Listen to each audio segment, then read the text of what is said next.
Sebelum membahas menstruasi, penting untuk mengetahui bagian-bagian reproduksi dan hormon yang bekerja saat menstruasi. Bagian alat reproduksi wanita. Yang pertama ada vagina.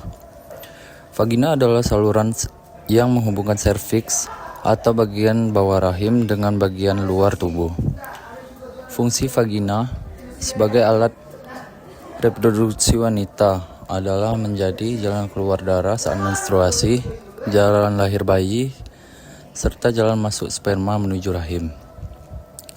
Nah, yang kedua ada ovarium.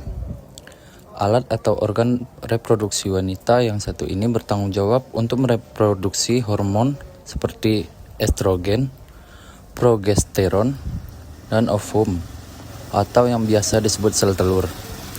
Yang ketiga ada tubuh falopi. Tuba falopi atau ovidu ini berbentuk seperti saluran bercorong yang masing-masing membentang dari ujung kanan dan kiri pada rahim ke ujung ovarium. Organ reproduksi yang satu ini mempunyai fungsi untuk menyangkut ovum dan membawanya ke dalam infundibulum atau bagian ujung tuba falopi menuju rahim. Yang keempat adalah rahim atau uterus. Rahim atau uterus adalah organ reproduksi wanita yang berongga dan berbentuk seperti buah pir. Ini merupakan rumah bagi janin yang sedang berkembang.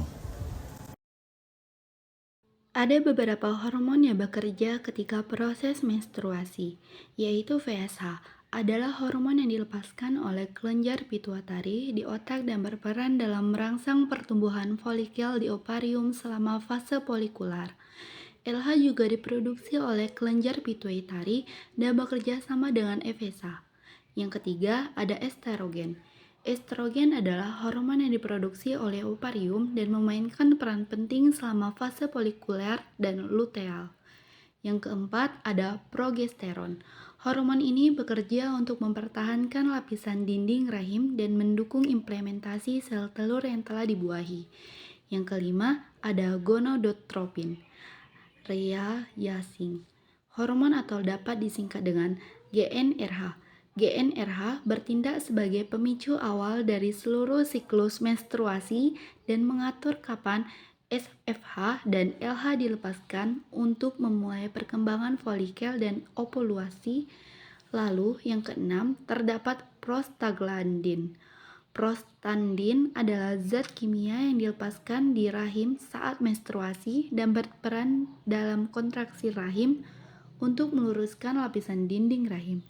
Sudah tahu kan kalian dengan bagian-bagian reproduksi dan hormon yang bekerja pada saat menstruasi? Jadi, menstruasi atau datang bulan adalah perubahan fisiologis dalam tubuh wanita yang terjadi secara berkala dan dipengaruhi oleh hormon reproduksi.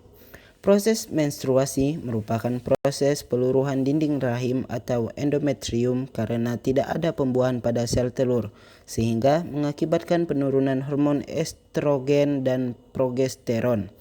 Nah, penurunan hormon ini membuat lapisan dinding rahim yang sudah nebal menjadi rapuh.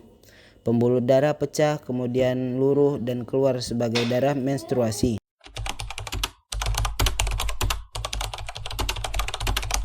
Fase menstruasi, fase yang pertama yaitu terjadi pada hari 1 sampai hari kelima.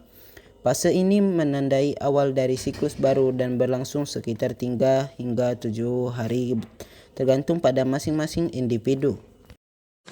Lalu, terdapat fase folikuler hari ke-13.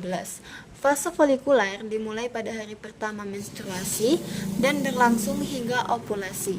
Pada fase ini, kelenjar pituitari di otak mulai melepaskan hormon perangsal folikel.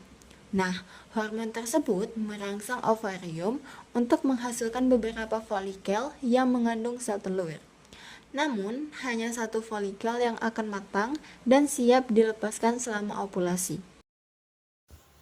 Lalu, ada fase ovaluasi hari ke-14. Ovaluasi adalah tahap di mana sel telur matang dilepaskan dari ovarium dan siap untuk dibuahi. Proses ini biasanya terjadi sekitar hari ke-14 dalam siklus menstruasi meskipun dapat bervariasi.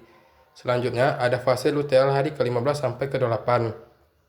Stikel yang kosong setelah melepaskan sel telur berubah menjadi struktur yang disebut korpus luteum yang mulai menghasilkan hormon progesteron, berlangsung sekitar 14 hari dan sering keralik. Fase luteal berlangsung sekitar 14 hari dan seringkali ditandai dengan gejala sindrom pramenstruasi atau PMS seperti perubahan suasana hati, payudara yang menjadi sensitif, kembung, dan kelelahan. Oke,